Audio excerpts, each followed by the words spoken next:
ചിന്റെ ഞാൻ വീട്ടിൽ പറഞ്ഞാൽ പോയാലോ ഭയങ്കര ടാക്കായി ഉപയോഗിച്ച് ചെയ്യാൻ നോക്കണം. പിന്നെ മുടിയും ഒന്ന് കളർ ചെയ്യുന്നുണ്ട്. ഈ പൂച്ചനാര കളർ ചെയ്യാനാ ഓടി പൂച്ചനാര. നേരത്തൊക്കെ എനിക്ക് എന്തോരം മുടിയുണ്ടായിരുന്നില്ല. മണിക്കൂറാണ് ഇത്ര ഇങ്ങനെയായത്. അത് ചെയ്യാഞ്ഞിട്ടാണ് ബ്യൂട്ടി പാർലറിൽ പോയാൽ.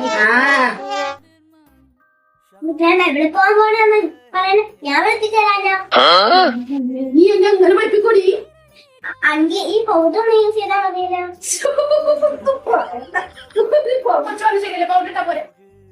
എന്താ ദൈവമേ, ഞാനീ പൗഡറിൽ ഒതുങ്ങിക്കോളാം. വേണ്ടെങ്കിൽ വേണ്ട. ഞാൻ വീട്ടിൽ പോണേ. കുടുംബം വിളിക്കാതിരുന്നാ മതിയേ.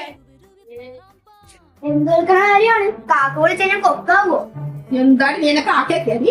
എന്റെ പൊന്നെ, നിന്നെയൊക്കെ നോക്കി നോക്കി ഞാൻ കാക്കയായിട്ടോ. അതെ, കാക്ക വിളിച്ച കൊക്കാൻ പോന്നാ. ഞാൻ എന്ത് ഫെയർ ആയിട്ട് ചിന്തിച്ചതാന്നറിയാം. മറ്റേ പണ്ടൊക്കെ ഒരു കാര്യമില്ല. എന്ത് രസമായിരുന്നു നിന്നെ കാണാനായിട്ട്. ഇപ്പഴല്ലേ ഇങ്ങനെ ആയത്. ഇപ്പഴും ഞാനൊന്നും ഒരുങ്ങാനുണ്ടല്ല, നിന്നെയൊക്കെ വെട്ടും. പിന്നെ വെട്ടുമല്ലോ വെട്ടും. പിന്നെ എന്റെ കല്യാണത്തിനെങ്കിലും പുഷ്പമ വെളുക്കോ? അതേടി, നിന്നെ നാളെ കെട്ടിച്ചു വിടാൻ പോണേ. കല്യാണത്തിന് വെളുക്കോന്ന് പറയാനായിട്ട്. കല്യാണത്തിന് ഞാനൊന്നും ഒരുങ്ങട്ടെ, അപ്പൊ കാണാം. നീയാണ് മണവാട്ടി, ഞാനാണ് മണവാട്ടിയത്. ഞാൻ സുന്ദരിയല്ലേ കേട്ടോ. പിന്നെ കേരള മത്സരം നടക്കുമ്പോ